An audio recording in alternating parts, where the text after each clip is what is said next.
Hi,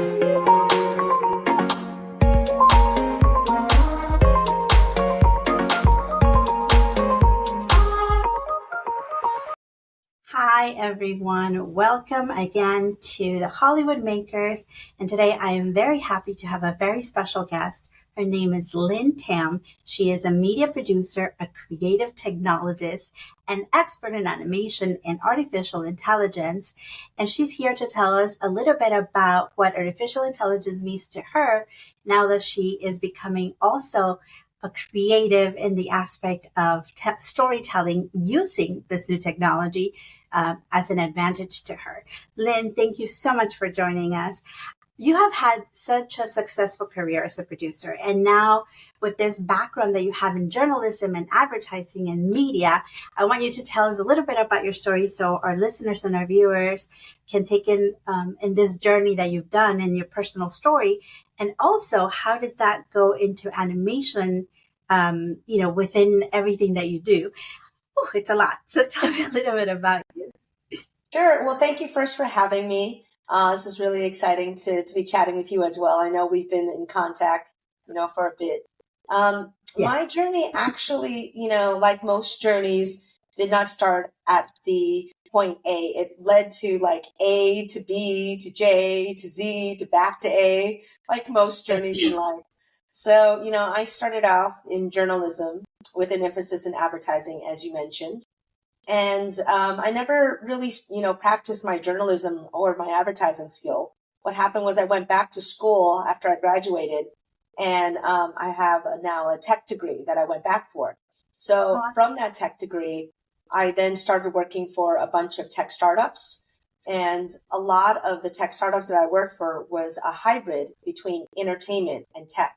So whether that was audio, video, back-end production and so forth. That's one of the key things that I always try to align myself with, which was the hybrid of tech and creative.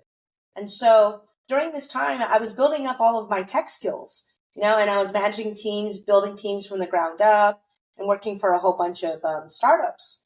And during that time, I began to really fall in love with animation. And I started looking at tools on how you could create animation that was cost effective, that you didn't need a large team like big studios. And, I started coming across tools from Adobe. I started coming across other tools online. And this was pre-AI. And so, I was playing with all of these various tools and working with others in creating the content. So one of the first, shows we created was, at the time using what's now called Adobe Animate, but it used to be called Flash, in creating our shows and, doing series that, we got into Cannes, France for Mitcom Junior. And then from there, building out other tools along the way to see what was possible, then exploring into Unity, right, for game engines, because that started popping up. And so now with where we are right now with AI, it's even more exciting because a lot of the stuff that AI tools can do, from an animation, from changing styles to voiceover, has now reduced the time it takes to create content. And the teams are even more, specialized and smaller. So we're really in an exciting time right now for AI. That's great to hear, because coming from you, who also, I want you to talk to us about your animated film, which has won awards and all that stuff. But coming from a storyteller that works in tech, a lot of people have a fear of AI. Tell me, how is AI transforming the industry in your point of view, and what impact is it having on the animators that work and the storytellers? That's a great question. So it's twofold.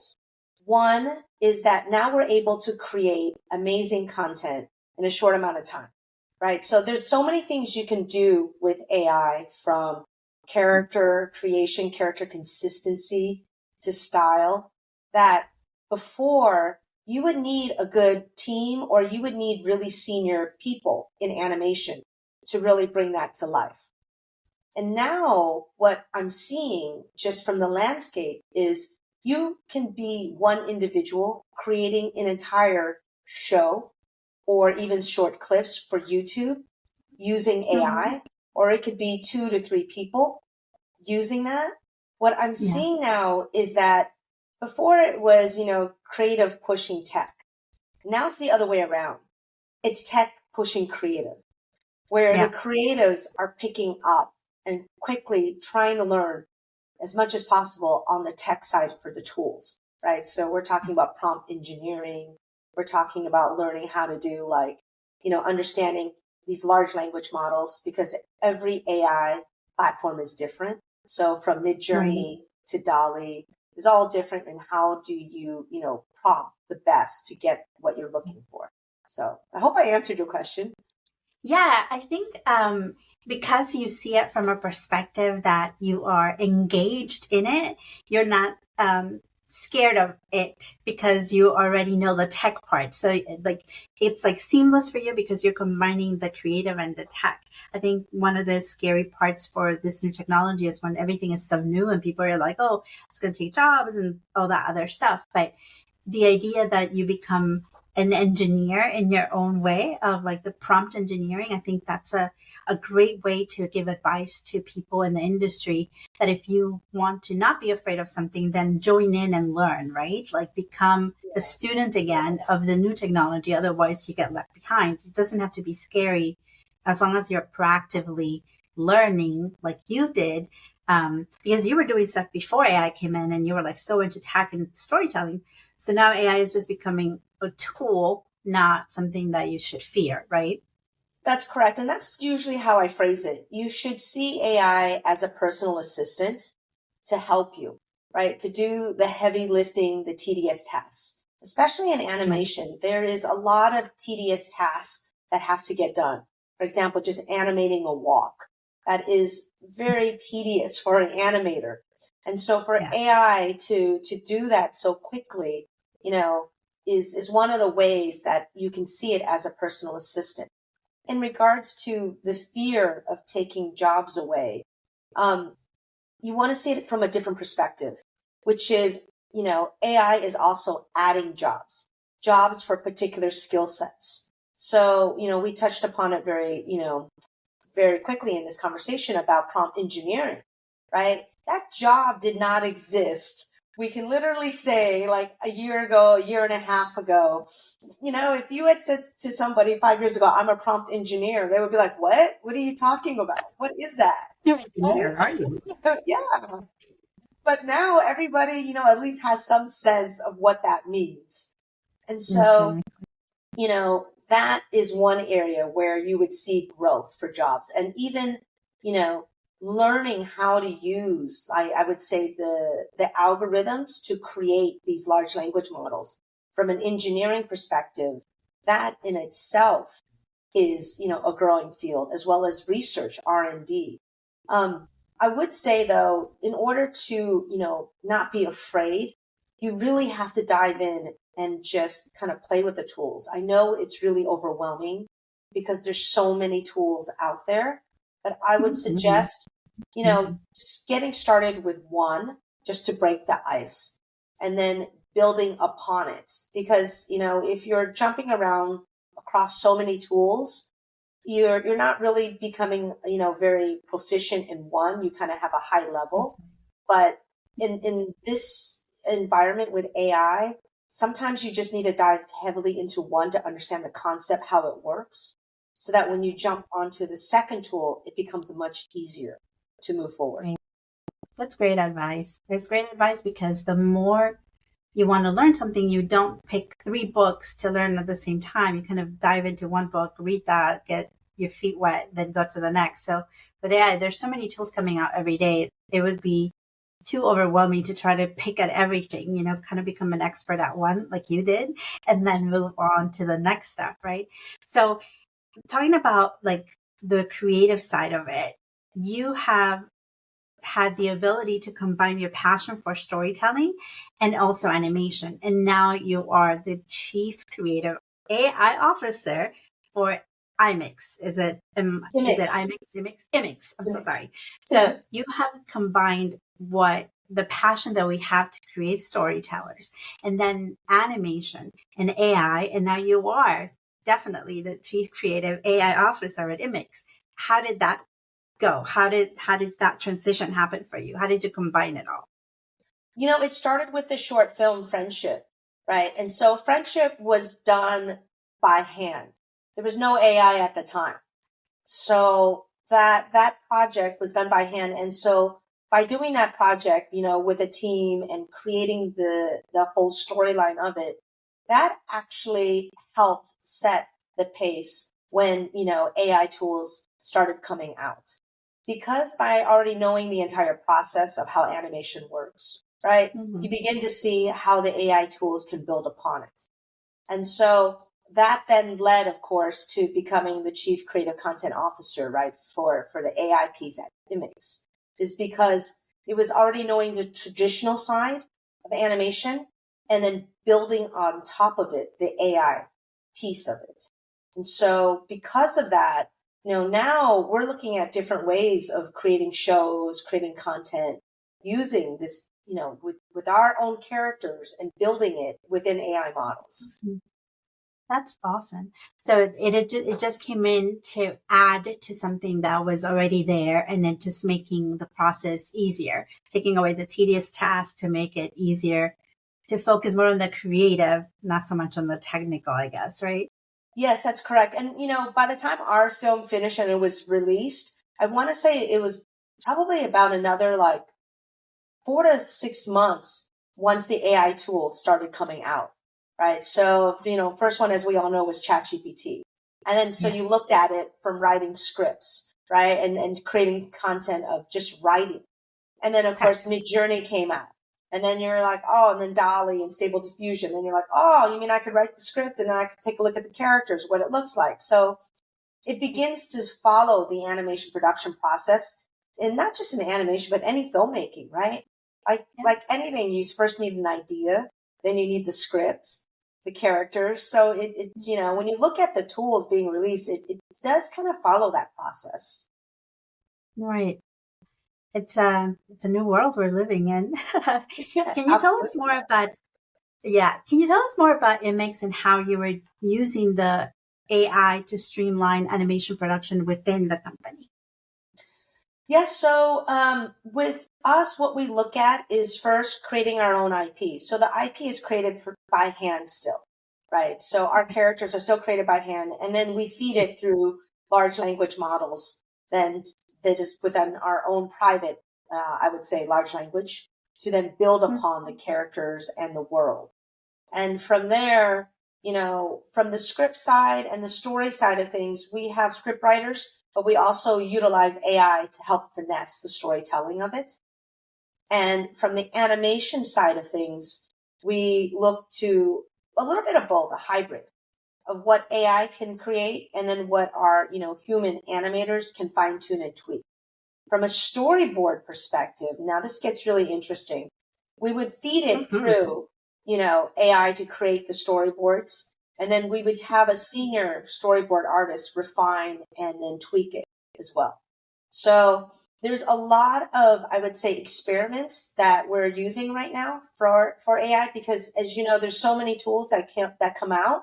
Mm-hmm. Last week Luma came out and that was made a huge difference in how animation is done, how camera movement is done. So sometimes when we adopt something, it really is experimental until another tool comes and we have to integrate it. That's why we have a section at Immix called Immix Labs, because that's really what we're doing. We're just experimenting and seeing what parts would fit within the production process. Kind of like a little puzzle, right? You're trying to figure out which piece goes better and aligns better to make the puzzle nicer. And with so many things coming out, it's kind of interesting. Like I see it as a playground. You're starting to play with all these new things that people didn't have access to before. To me, it's exciting. Sometimes it's scary because it's so much, right? But it's exciting. Yeah, and that's a good way of thinking of it as well. It's not learning, it's really playing. You have to, when you put the word, if you replace the word play to like learning, it takes away the sense Mhm. of fear, right? It Yeah, takes away the sense of feeling you're being left behind. And, yeah, that's a way to think about it, is to play with the tools. because that's really what most of us in this sector are doing. We're playing, we're learning, we're experimenting to see how far we could push the boundaries of these AI tools. Mm-hmm. Yeah. But before the AI came about, I wanted to talk to you about your award-winning short, the film called Friendship, which was a huge success. How do you plan to use AI for the next iteration of it? Like, are you using AI? Or is there like plans for the future for it? Because I think that would be amazing. Yeah, I think the next thing we'll do using, the seed of the short film Friendship is that we'll Mm-hmm. create short content out of it, right? Using AI and then creating series about, friendships, like, what makes a good friend, right? How can you spot like, um, 5 things that, should have you running for the woods about a friend, or what makes a good friend? Red You know what flags. I mean? Yeah. Yeah. Red these, flags of these friendship. yeah, exactly. These little short moments of friendship that people always kind of wonder or question, right? Right. Are you a good friend if you do this or this? So I think that's the way we'll experiment with it. We'll take a look at the various styles, of our using AI for the characters. Right now, Right. for friendship, the short film was made 2.5D. So the environments, the assets, they were all 3D, while the characters were 2D, right? But Oh, okay. for us, we might experiment with different styles of it, whether, it be like a comic style, it could be, more of like, I would say anime style, or even just, 3D style. Now with these AI tools, you could really just change it without, Yeah. having a, excuse me, having a team of people. You got to start from scratch, not anymore. And then, like we were saying, you can play with it and create different things and see what you like best without Yeah. committing to something, which is really good. Um, Looking ahead at the possibilities of what you can do, what do you think the future of storytelling will look like, and how is how is Immix contributing to that future? So the future of storytelling will never be the same. That is a given. It's like the cat's out of the bag. We're not going back, right? There's no going back. Yeah. So what will happen is it will be a hybrid approach where those who have the traditional animation skills, right, they would need to learn the AI tools. And the reason why is it will help them do their work faster, because we want to Mhm. think of it as a personal assistant. And what will happen is you will see certain jobs, they will be like, I would say changed to other Mhm. areas. So Mhm. instead of just, somebody who focuses on creating assets by hand, that person then would be focused on using AI for prompt engineering, creating the assets, using the different tools. And then on top of that, having the assets animate, within the tools, right? So what I'm seeing is this hybrid approach merging. And that's kind of how we're seeing it at Immix as well, is that it is a hybrid kind of a transition right now where you still have, to the human animators plus the AI tools working together to create things. Right. At the end of the day, most studios and most production companies, they're looking to keep the quality, speed the production, and reduce the cost, especially with nowadays with how so many things are costing a lot more, right? And so what you'll see is that in order to create a lot of content, something's got to give within that tripod. And I think AI would be that tool to help to create the content, keep the quality, and of course, have more people utilize the tools so that we can have a deeper pool of skills. Right. And you being on that front end of the merging of content and technology, what advice would you give to aspiring storytellers that want to bridge that gap themselves? What would you tell them to do? Like, what's the first step that they should take, and what advice do you think would help them the most? I think the first thing that would help them the most is just to start playing with the tools, right? Mm-hmm. Yeah, I pick one tool that, that I would say they would like. So whether it's Midjourney, Dolly, Runway, Leonardo, one of those tools, just to start playing with it for the content creation side of things. And then Mm-hmm. from there, they could build upon the skill sets. I would also suggest taking classes. I'm in the process of creating a class myself on AI Oh, animation. amazing.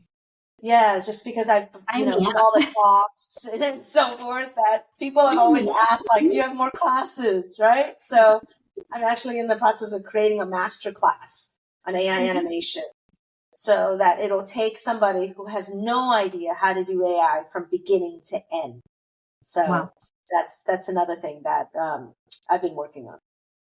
Well, you heard it here first, guys. Lynn is creating a masterclass on this one topic that everybody wants to get a hands on. So we'll definitely be in touch with Lynn to give you guys that information once she has it all set up. But I'll be like your number one student there. So just Yeah. sign me up already. Because I love all this learning new technologies. I am such a freak for learning new things. And I think AI is definitely transforming our industry from left to right and right to left. So being at the forefront of that stuff is so important for people like you, obviously, who have to deal with it on a daily basis in the company. So very proud of you for that. Oh, thank you. What advice did you receive when you started in this business that you can leave our listeners and our viewers with that you think has helped you throughout your career? When I first started, I had a mentor who told me the following, and it has still stayed true to today, which Uh-huh. is never get comfortable. And that has stayed relevant even no matter what industry that I transition to, from tech to animation. It has always been the same. Never stay comfortable. It is so true. The moment you stop learning, the moment you feel like you're not moving forward, it's one of those situations where, yeah, I totally agree. That's a great advice. That's great advice. I will follow that through because I'm a firm believer in that. Like you would get bored and the moment you start getting comfortable. And then that's when you start, losing interest in things. So true. Thank you, Lynn. Uh, Um, Obviously you manage, being a chief officer and doing this. And by the way, for our viewers, we are talking in very different time zones because we were able to get Lynn to talk to us, but she's in Australia right now and I'm in LA. So it's a big difference. So thank you, Lynn, for making the time. But within that, the time that you have to make for yourself, I always ask my guests because we live in this world where everything is fast, fast, fast, where we have to be on top of everything, where we have to be perfect in every area. And the stress that we live with is sometimes unbearable. So I always ask the people that are making it in the industry, for those who are trying to make it, how do you manage the expectations that they have on you, your life, your personal life, and the stress to make sure that you're leveled as much as possible? Obviously, you can't stop stress, but how do you manage it? I believe it first starts with the mindset. And so for me, sometimes when, I'm feeling overwhelmed and stressed, I always just say to myself, there's more than enough time. So that kind of just takes the edge off. So that just allows me to really then start thinking about, okay, well, if there's more than enough time, then, what area do I first need to tackle first, right? And what I have found is when I say that to myself, all of a sudden, somehow there is more than enough time where I'm able to tackle it, right? And another way I also help relieve the stress is I play pickleball. So, when I am in LA and living in LA, I love playing pickleball, and it's a great way to meet people, to relieve the stress, and sometimes you just need that, just to have fun. I think that's a key thing, and take your mind off of things. Oh, yeah. Especially in Right. today's day and age, as you mentioned, things are moving so fast and it's so overwhelming. Especially in the entertainment industry where we have so many friends, and I know so many friends who have lost their jobs, right? That sometimes I think, you have to take a step back or even two steps back just to catch yourself and grab a breather. Yeah, for sure. And like I said, with the technology that moves so fast, it's sometimes you feel like you're not catching up to things. So to take a step back and just breathe, like you say, and like go and have fun, detach yourself from whatever it is that's causing the stress.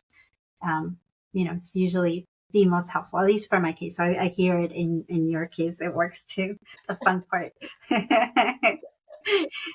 Awesome. So, Lynn, is there something that we didn't cover that you think is important that we leave our viewers and our listeners with that you want to share with them that we didn't cover till now? Obviously, friendship to me is like a great, um, the way that you created it is so nice. And the fact that you are going to keep on doing stuff, I think is awesome because it was such an inspirational piece of work that to keep it going, I think is a great thing.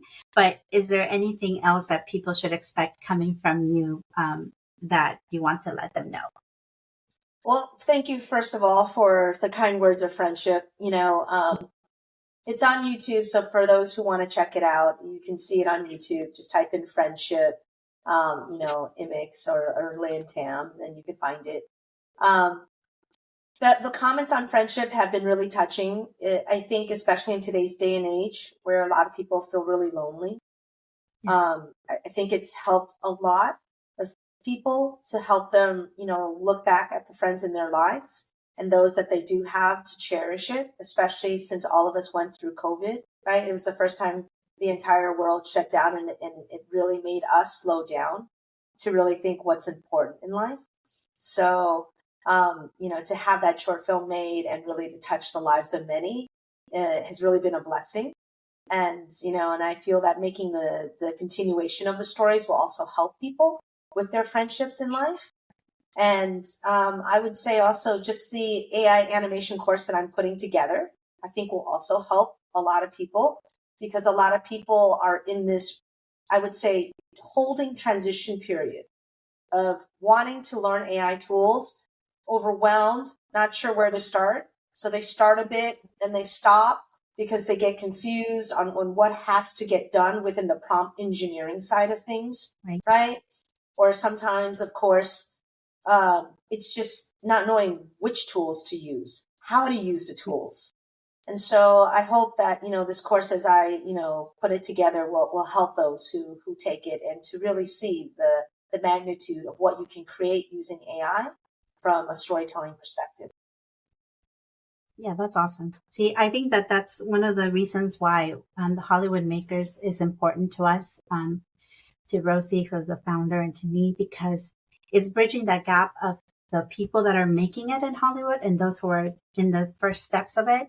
Like you are one of those people that has gone through like the fires of to get to where you are in the success part. So your knowledge plus everything that you've learned to be able to share that with others, I think that's remarkable. So thank you so much for that. And if people were to have questions before the masterclass comes out, is there a place where they can reach out to you? What is the best way to look at your work? Like any links so that I can share that with the audience? Sure. They could reach out to me on LinkedIn. Okay. So, there they can connect with me. The work I'll is definitely put on the the link in website. there. Yep. And the work is on the website. So, immix.io. And, I can share that with you as well so that they take a look Awesome. at it. Awesome. And I will definitely put the link there for friendship so people can go take a look at the short film, which is, like you said, is in YouTube.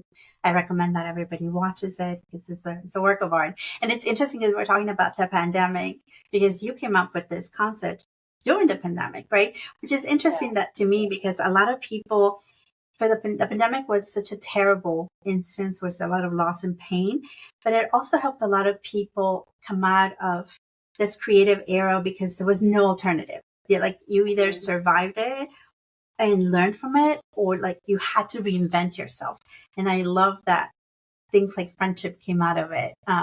So kudos to the creatives, and thank you to you for putting that effort in there. Um, Anything else that you want to share with the audience before we said goodbye? Because I know I already took a lot of your time today, so I just want to make sure that I don't leave anything unsaid. Because obviously, because we will have a master class coming up soon, We will have you again so we can talk about that to make sure that people don't miss out. But anything else besides that you want to leave the audience with? I would say the one last nugget is, just play with the tools. Don't be afraid. I think that's the biggest thing, because there's so much hesitation right now with people and the fear of AI that, once you start playing with the tools and having somebody show you the tools, such as taking classes and so forth, it really stops the fear. And what happens then is that you replace the fear with inspiration and empowerment, where you get excited in creating things. So that's what I would leave as the last nugget. Yes, I totally agree. I think we're so much on the same page. It's crazy. I do believe that playing is the theme of this particular conversation. Go play with AI, have fun with it. Don't be afraid. Go watch Friendship. And we hope that our friendship with Lin continues here so she can continue being our guest, because we definitely will learn so much more with Lin at the helm of it all and Immix. So thank you, Lin, and thank you to all our viewers and listeners. You know that at the Hollywood Makers, we're trying to make a community that helps you and gives you resources, and people like Lin who are invaluable resource. So thank you so much, Lin, for your time, and to all of you at the Hollywood Makers, we'll see you next time. Bye. Bye.